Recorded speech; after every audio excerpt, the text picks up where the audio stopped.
Hoi and welcome back to Explore Amanda. Today we are in the super cool Amsterdam. So just before we begin, I will be using a lot of the English translations for these places. I'm not sure if my pronunciation is good enough. So if you want to check out some of the traditional Dutch language, I do have some of it on my Instagram. So I apologise for that. The most populated municipality in the Kingdom of the Netherlands. Its status as the capital is mandated by the Constitution of the Netherlands, although it's not actually the seat of government, which is The Hague. So that's an interesting fact for it. So there are a lot of really cool features of Amsterdam. I found it really hard to kind of narrow down what to look at in this video. So I've just kind of gone through some of their architecture because they have some really old buildings, some of the different cafes and features that they have that really attract people, tulips and different things like that. So should be interesting, and I hope you learn something. So after the floods of 1170 and 1173, locals near the river of Amstel built a bridge over the river and a dam across it, giving the village the name Amsterdam, which has then become Amsterdam in 1327, and it has remained since. So it has more than 100 kilometres worth of canals, which most of them are navigatable by boat. There are different purposes for these canals. So there's defence, water management and transport. I think now it's kind of the tourist attraction side of it is obviously for transport. It's really nice views. If you go and look online, it's really relaxing and you can take the canal boat ride and things like that. So these canals were a result of conscious city planning. In the early 17th century, when immigration was at its peak, a comprehensive plan was developed that was based for a 4 concentric half circles of canals with their ends merging at an IG bay. So that's where it stemmed from, and then obviously it's had all these different uses and different developments throughout the rest of its history. So I'm going to start the video with looking at the architecture. They have a building that is 800 years old. The English translation is Old Church, so naturally it's a church. It's really beautiful. It's, like I said, 800 years old. It's such an amazing piece of history. It's so rich in culture, and it's such an important part for Amsterdam. So it's both their oldest building and the oldest parish church in Amsterdam. So with it being 800 years old, that doesn't surprise me. It stands in Doualen in the red light district. It has seen 15 generations worth of Dutch families go through it. So that kind of just emphasises how old and how rich the culture is for this. It must have so many different stories to tell. It'd be really interesting. And it also has the most beautiful stained glass window. Check it out when you get the chance. I've put a photo up on my Instagram of the church. Unfortunately, I didn't attach one of the glass stained building, but please check it out if you can. Another awesome building to check out is the Van Gogh Museum. So yes, of course, this is relating to Vincent van Gogh, the artist. So the museum is dedicated to his work and his contemporaries as well. So it's located at Museum Square in the borough of South Amsterdam. So it's the biggest collection of his artworks anywhere in the world, and you can see the famous sunflowers painting as well in this museum. It's really important part for Amsterdam. Vincent van Gogh is such a cultural icon in so many different ways, and for them to have it is such a large tourist attraction. So it has had 1.9 million visitors. That was a statistic from 2 years ago, so you can't even imagine how many more people have come to it. However, it's only the second most visited museum in the Netherlands. It falls short behind the museum. The English translation is National Museum. So yeah, if you like Vincent van Gogh, or it's even interesting just to see what some other people have painted of him as well. I know they have one of a gentleman painting Vincent van Gogh while Vincent van Gogh paints sunflowers. It's a really interesting piece. So yeah, maybe go online, add it onto your list if you're ever going to Amsterdam. Another historical icon for Amsterdam is the Anne Frank house. So she was a diarist through the World War II. She was Jewish.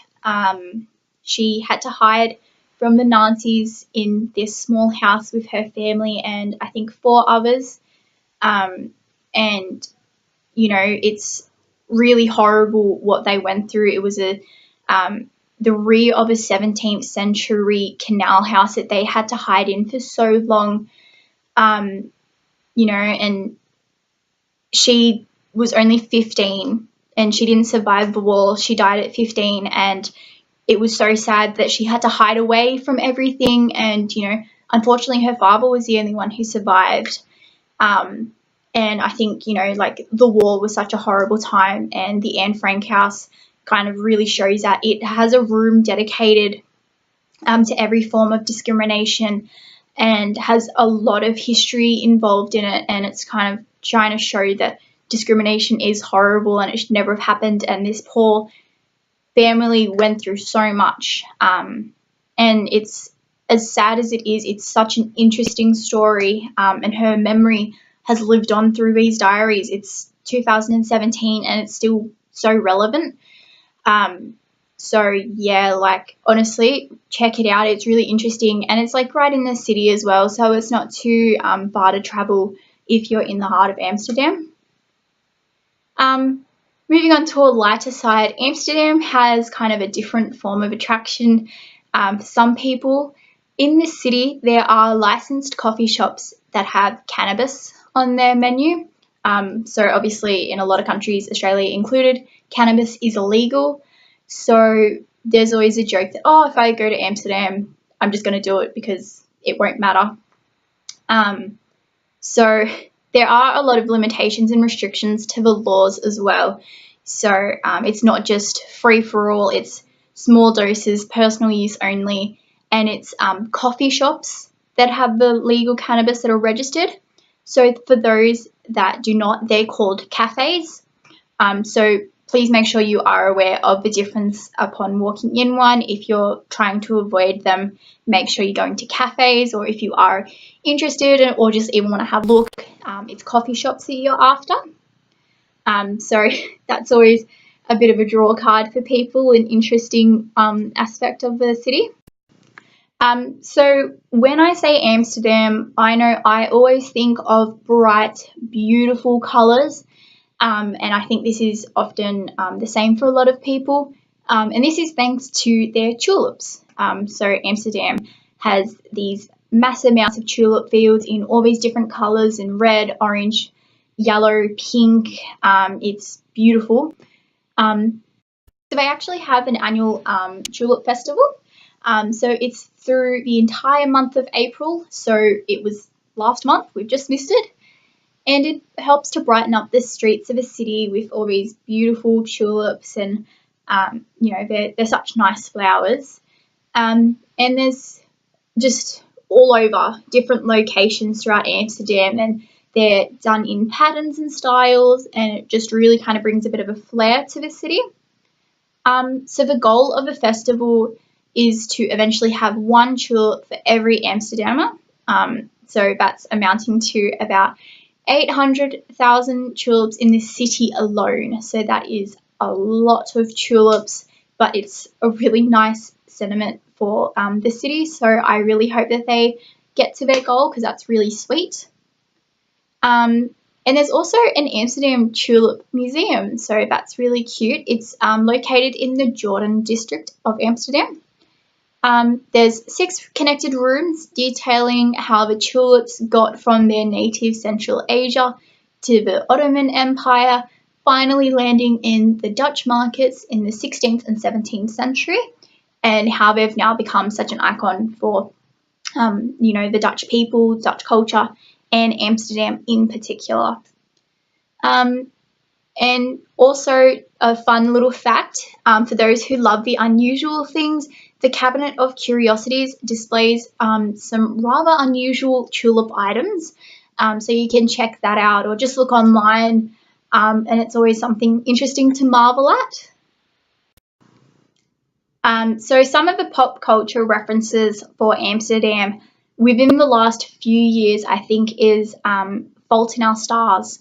So this was a book originally written by John Green that now has a movie adaptation, where it follows 2 young teenagers who both have cancer, and they travel to Amsterdam as a wish for one of the girl, and it has some beautiful scenery. Obviously, in the book, the descriptions are really lovely, and then in the film, you can see it. It features all the tulips and the canals, and the Anne Frank house.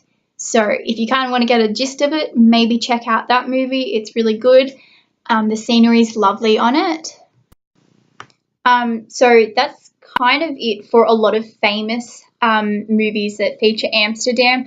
Obviously, they have their own film industry there, but for places such as Australia, that's kind of where our exposure for movies kind of stops, unless you're really interested in foreign films. So that's why we've kind of know more the architecture and the history in that sense of Amsterdam. So now we have reached the Tiffany & Co section of the video. So there's 2 Tiffany & Co in Amsterdam. It's a nice little number for us. I'm going to try and pronounce this, the flagship store. There's not really an English translation. So it's Berghof. So like I said, that's a flagship. And then there's another one that is simply known as Amsterdam BV. So you can go grab your little blue box while just strolling around the city. Have a nice day out. So this concludes the video. I hope you guys enjoyed it. Like I said, I was a bit unsure about what to include in today's video just because there's so much. Like every other week, I could make an hour-long video for that. It's crazy how much information you just don't realise until you do your research. So I have a really exciting announcement for Monday about the next location that I'll be doing. So please make sure you are following my Instagram, Explore for Amanda, to check that out, see what I have in store. I'm really looking forward to the next location. So I hope you guys enjoy it. So please make sure you subscribe and comment and follow all my different pages for that announcement. Okay, thank you very much. I will see you next week.